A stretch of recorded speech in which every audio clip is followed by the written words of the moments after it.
Hey, what's up, y'all? Y'all know my slogan. I don't know it all, but I know what I've been through. Now, before we get into this video, please make sure you head on down to Instagram and follow us on our official Instagram page at hookah_anonymous_. Alright, we're able to be a little more explicit, a little more uncensored, and share content freely without running the risk of having our channel terminated. So, once again, make sure you head on down to Instagram right now and follow us at hookah_anonymous_. Alright, so let's get into what you guys came in to see. Now, your boy Memo600, as y'all know, he did an interview with TruthTellerTV. I previously did a video covering a segment to where he pretty much explained the reason why he stuck up for Durk's mother, and I told y'all that I had a new profound respect for Memo600. Alright, I don't know what everybody else say about Memo600. I do tell y'all all the time he crash out and do weird stuff sometimes. However, I don't hold people to just one situation. You know what I mean? It seems like to me like he got a head on his shoulders, and I didn't notice that until this interview when he explained about why he stuck up for Mama Durk. All right, it's a lot of reasons why he could have went left. He could have dissed Mama Durk. He could have dissed Durk crazy and said X, Y, and Z.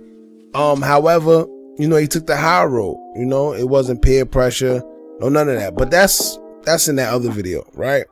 Let's talk about this video when Truth Teller pretty much said that he finally reveals if he still messes with Lil Durk or signed the Lil Durk label.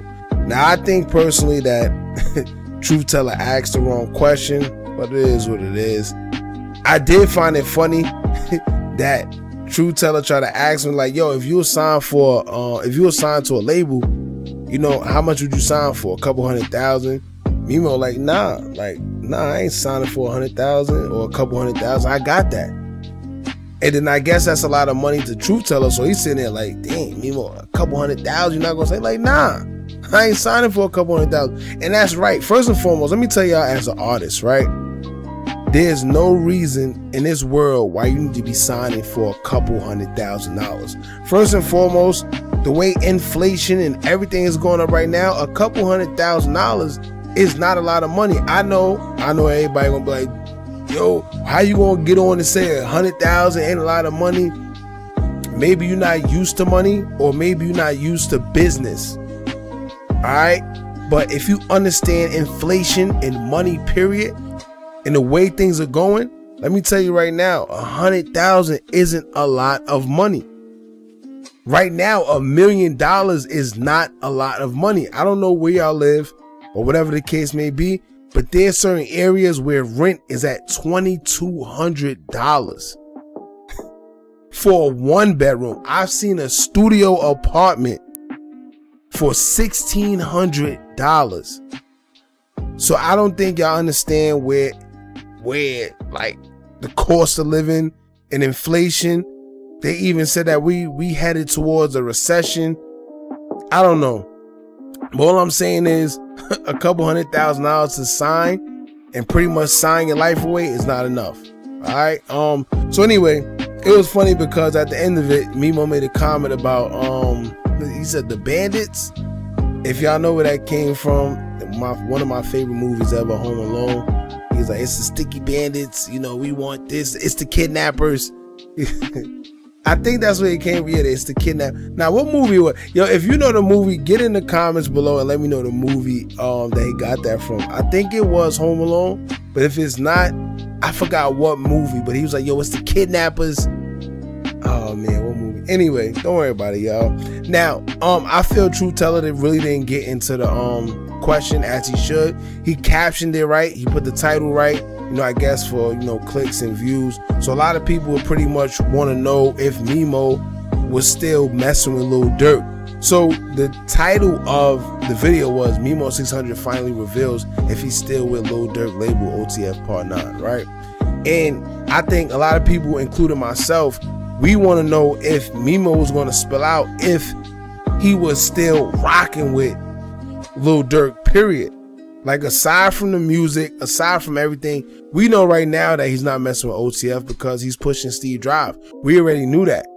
However, I wish Truth Teller would have got a little deeper and revealed or asked them or made, you know, you got to know how to interview. You see what I'm saying? Not taking anything from Truth Teller, but I'm saying if the guests act like they don't want to ask certain questions, you know, you ask the same question in a different way. DJ Vlad, he's famous for that. You know, as much as I don't really rock with DJ Vlad or whatever the case may be, you can't take nothing away from people and their skills. He has a very successful platform. It is what it is. He knows how to ask certain questions, and if he don't get it out of you in one question, he'll ask the same question in a different way, and if you don't catch it, you end up getting caught up, you know, in answering the same question he initially wanted you to answer. Now, Truth Teller pretty much asked him like, yo, you still signed Lil Durk? And of course, Memo, you know, he didn't really say whether, you know, what he didn't elaborate. All he said was, I'm a free agent, I'm pushing Steve Drive. That's it. All right. But I think everybody else, we wanted to know, nah, forget whether you signed to Lil Durk. Are you rocking with Lil Durk? Are y'all still friends? Are y'all still cool? What's the situation with you and Lil Durk right now? That's what I wanted Truth Teller to ask. However, he didn't ask it, man. You know, Memo, he did say this though. He said, I'm under the radar, I just wasn't pushed enough. So he's pretty much saying like, you know, I was with a label at the time, which was OTF. You know, I was under somebody that we know as Lil Durk, of course. But he's just saying that he wasn't pushed enough. And we know, and I always said this, and a couple other bloggers and YouTubers said this as well, Memo is not the guy that you put to the side. All right, Memo actually has potential. I give him that. And I always tell y'all in every video I do covering Memo, with the antics and all the weird stuff surrounding his name, if he was to just leave the beef alone, leave the dissing alone, leave all that other stuff alone and focus on his music, Memo will actually go somewhere. He has potential. He put out decent music. However, right, that's not the case.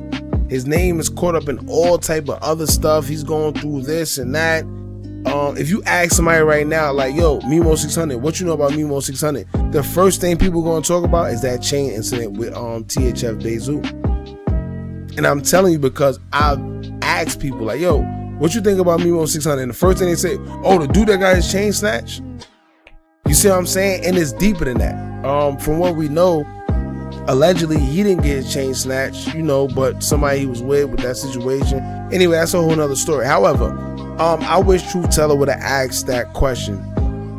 Instead of asking him, you know, if he was signed to OTF. We know he's not signed to OTF. I wish you would have asked him, what's your relationship with Lil Durk? That question right there, right then and there. And if Memo didn't want to answer it, then he would have just said simply like, yo, I don't want to answer it. Or maybe he told Truth Teller behind the scenes like, yo, don't ask me no questions about Lil Durk.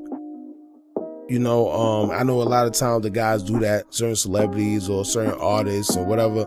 They tell the interviewer like, yo, listen, I don't want to talk about X, Y, and Z before the interview even starts. So I don't know if that was the case. However, if he went as far as asking him about is he signed to OTF, I'm pretty sure at the end of the day, Memo probably didn't tell him that he can't ask him no questions. Now, once again, like I stated before, man, I found a new respect for your boy Memo when it came to this interview, solely for that whole Mama Duck situation. I know people probably go, oh, Memo this, Memo that. It is what it is. I got a different heart for certain things, you know, and that was genuine because I know it takes a lot out of a person in that situation to do something like that. Just like Duck. You see how Duck was telling people like, yo, listen, he went on a limb and made a song, you know, congratulating the ops before it was cool, before y'all see King Yall out here acting like he want peace with Durk and X, Y, and Z. Your boy Duck was like, yo, listen, he took it upon himself to make a song like, yo, listen, I don't really care. Shout out to the ops. I'm just trying to make money and do what I got to do to feed my family. I'm trying to get out the trenches. So at the end of the day, man, it takes a lot in that situation due to peer pressure, due to people that's around you, a whole bunch of stuff. So it's easier to sit here and critique somebody and say what you would do if you was in their position or say, yo, he saw for this or he saw for that, or I wouldn't have did that. It is what it is. You always gonna have people with different opinions, and you know, it's up to you to just do whatever you want to do to make you happy. Alright? Like I said, it is what it is, man. Y'all jump in the comments, y'all let me know how y'all feel about this.